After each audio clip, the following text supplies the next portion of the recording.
A Dance in Fire. Chapter 4, 18.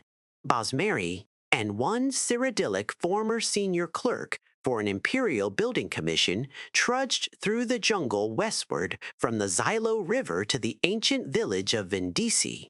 For Dukumaskadi, the jungle was hostile, unfamiliar ground. The enormous vermiculated trees filled the bright morning with darkness and resembled nothing so much as grasping claws bent on impeding their progress. Even the fronds of the low plants quivered with malevolent energy. What was worse, he was not alone in his anxiety. His fellow travelers, the natives who had survived the Khajiit attacks on the villages of Grenos and Athe, wore faces of undisguised fear. There was something sentient in the jungle, and not merely the mad but benevolent indigenous spirits. In his peripheral vision, Scotty could see the shadows of the Khajiiti following the refugees, leaping from tree to tree. When he turned to face them, the lithe forms vanished into the gloom as if they had never been there. But he knew he had seen them, and the Bosmeri saw them too and quickened their pace.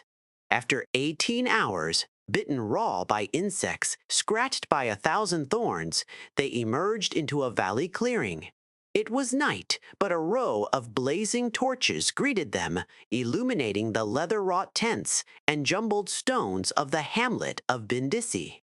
At the end of the valley, the torches marked a sacred site, a gnarled bower of trees pressed closed together to form a temple. Wordlessly, the Bosmeri walked the torch arcade toward the trees. Scotty followed them. When they reached the solid mass of living wood with only one gaping portal, Scotty could see a dim blue light glowing within. A low, sonorous moan from 100 voices echoed within. The Bosmeri maiden he had been following held out her hand, stopping him. "You do not understand.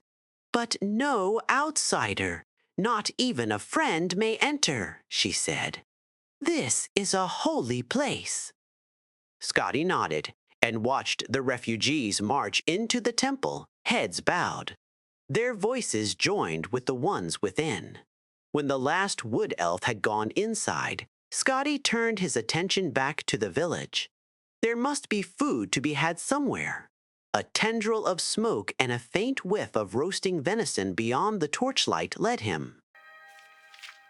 They were 5 Cyrodiils, 2 Bretons, and a Nord. The group gathered around a campfire of glowing white stones, pulling steaming strips of meat from the cadaver of a great stag. At Scotty's approach, they rose up, all but the Nord, who was distracted by his hunk of animal flesh. "Good evening. Sorry to interrupt, but I was wondering if I might have a little something to eat. I'm afraid I'm rather hungry, after walking all day with some refugees from Grenos and Athe." They bade him to sit down and eat, and introduced themselves. "So the war's back on, it seems," said Scotty amiably. "Best thing for these effete do-nothings," replied the Nord in between bites. "I've never seen such a lazy culture. Now they've got the Khajiiti striking them on land and the High Elves at sea. If there's any province that deserves a little distress, it's damnable Valenwood." "I don't see how they're so offensive to you," laughed one of the Bretons. "They're congenital thieves, even worse than the Khajiiti because they are so blessed meek in their aggression." The Nord spat out a gob of fat, which sizzled on the hot stones of the fire. "They spread their forests into territory that doesn't belong to them, slowly infiltrating their neighbors. And they're puzzled when elsewhere shoves back at them. They're all villains of the worst order." "What are you doing here?" asked Scotty. "I'm a diplomat from the court of Gehenna," muttered the Nord, returning to his food. "What about you? What are you doing here?" asked one of the Cyrodiils. "I work for Lord Atreus's building commission in the Imperial City," said Scotty. "One of my former colleagues suggested that I come down to Valenwood. He said the war was over, and I could contract a great deal of business for my firm rebuilding what was lost. One disaster after another. And I've lost all my money. I'm in the middle of a rekindling of war, and I cannot find my former colleague." "Your former colleague," murmured another of the Cyrodiils, who had introduced himself as Reglius. "He wasn't by any chance named Leodes Juris, was he? You know him? He lured me down to Valenwood in nearly the exact same circumstances," smiled Reglius grimly. "I worked for your employer's competitor, Lord Vanici's men, where Leodes Juris also formerly worked. He wrote to me asking that I represent an imperial building commission and contract some post-war construction. I had just been released from my employment, and I thought that if I brought some new business, I could have my job back. Juris and I met in Athe, and he said he was going to arrange a very lucrative meeting with the Sylvanar." Scotty was stunned. "Where is he now?" "I'm no theologian, so I couldn't say," Reglius shrugged. "He's dead. When the Khajiiti attacked Athe, they began by torching the harbor where Juris was readying his boat. Or, I should say, my boat, since it was purchased with the gold I brought. By the time we were even aware of what was happening enough to flee, everything by the water was ash. The Khajiiti may be animals, but they know how to arrange an attack." "I think they followed us through the jungle to Vindisi," said Scotty nervously. "There was definitely a group of something jumping along the treetops." "Probably one of the monkey folk," snorted the Nord. "Nothing to be concerned about." "When we first came to Vindisi and the Bosmeri all entered that tree, they were furious, whispering something about unleashing an ancient terror on their enemies." The Breton shivered, remembering. "They've been there ever since, for over a day and a half now. If you want something to be afraid of, that's the direction to look." The other Breton, who was a representative of the Daggerfall Mages Guild, was staring off into the darkness while his fellow provincial spoke. "Maybe. But there's something in the jungle, too, right on the edge of the village, looking in." "More refugees, maybe?" asked Scotty, trying to keep the alarm out his voice. "Not unless they're traveling through the trees now," whispered the wizard. The Nord and one of the Cyrodiils grabbed a long tarp of wet leather and pulled it across the fire, instantly extinguishing it without so much as a sizzle. Now Scotty could see the intruders, their elliptical yellow eyes and long, cruel blades catching the torchlight. He froze with fear, praying that he too was not so visible to them. He felt something bump against his back and gasped. Reglius's voice hissed from up above. "Be quiet for Mara's sake and climb up here." Scotty grabbed hold of the knotted double vine that hung down from a tall tree at the edge of the dead campfire. He scrambled up it as quickly as he could, holding his breath lest any grunt of exertion escape him. At the top of the vine, high above the village, was an abandoned nest from some great bird in a trident-shaped branch. As soon as Scotty had pulled himself into the soft, fragrant straw, Reglius pulled up the vine. No one else was there, and when Scotty looked down, he could see no one below. No one, that is, except the Khajiiti slowly moving toward the glow of the temple tree. "Thank you," whispered Scotty, deeply touched that a competitor had helped him. He turned away from the village and saw that the tree's upper branches brushed against the mossy rock walls that surrounded the valley below. "How are you at climbing?" "You're mad," said Reglius under his breath. "We should stay here until they leave." "If they burn Vindisi like they did Athe and Grenos, we'll be dead sure as if we were on the ground." Scotty began the slow, careful climb up the tree, testing each branch. "Can you see what they're doing?" "I can't really tell." Reglius stared down into the gloom. "They're at the front of the temple. I think they also have, it looks like long ropes, trailing off behind them, off into the pass." Scotty crawled onto the strongest branch that pointed toward the wet, rocky face of the cliff. It was not a far jump at all.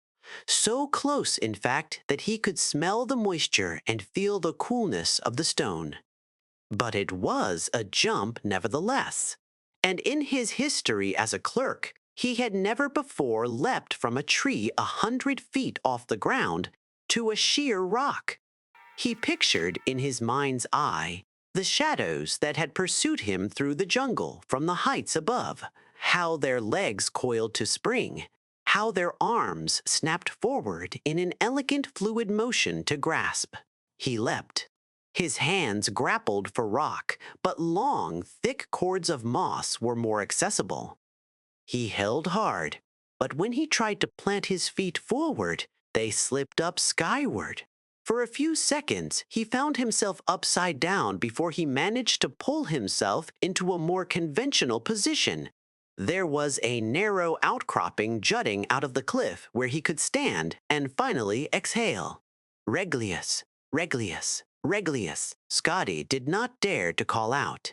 In a minute, there was a shaking of branches, and Lord Vanish's man emerged. First his satchel, then his head, then the rest of him. Scotty started to whisper something, but Reglius shook his head violently and pointed downward. One of the Khajiit was at the base of the tree, peering at the remains of the campfire. Reglius awkwardly tried to balance himself on the branch, but as strong as it was exceedingly difficult with only one free hand. Scotty cupped his palms and then pointed at the satchel. It seemed to pain Reglius to let it out of his grasp, but he relented and tossed it to Scotty. There was a small, almost invisible hole in the bag, and when Scotty caught it, a single gold coin dropped out. It rang as it bounced against the rock wall on the descent, a high, soft sound that seemed like the loudest alarm Scotty had ever heard. Then, many things happened very quickly. The Cathay rot at the base of the tree looked up and gave a loud wail. The other Khajiit followed in chorus as the cat below crouched down and then sprung up into the lower branches. Reglius saw it below him, climbing up with impossible dexterity, and panicked. Even before he jumped, Scotty could tell that he was going to fall. With a cry, Reglius the clerk plunged to the ground, breaking his neck on impact. A flash of white fire erupted from every crevice of the temple, and the moan of the Basmari prayer changed into something terrible and otherworldly. The climbing Cathay rot stopped and stared. "Kirgo," it gasped. "The Wild Hunt." It was as if a crack in reality had opened wide. A flood of horrific beasts, tentacled toads, insects of armor and spine, gelatinous serpents, vaporous beings with the face of gods, all poured forth from the great hollow tree, blind with fury. They tore the Khajiit in front of the temple to pieces. All the other cats fled for the jungle, but as they did so, they began pulling on the ropes they carried. In a few seconds' time, the entire village of Brindisi was boiling with the lunatic apparitions of the Wild Hunt. Over the babbling, barking, howling horde, Scotty heard the Cyrodiils in hiding cry out as they were devoured. The Nord, too, was found and eaten, and both Bretons. The wizard had turned himself invisible, but the swarm did not rely on their sight. The tree the Cathay rot was in began to sway and rock from the impossible violence beneath it. Scotty looked at the Khajiit's fear-struck eyes and held out one of the cords of moss. The cat's face showed its pitiful gratitude as it leapt for the vine.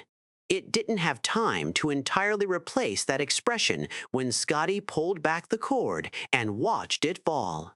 The hunt consumed it to the bone before it struck the ground.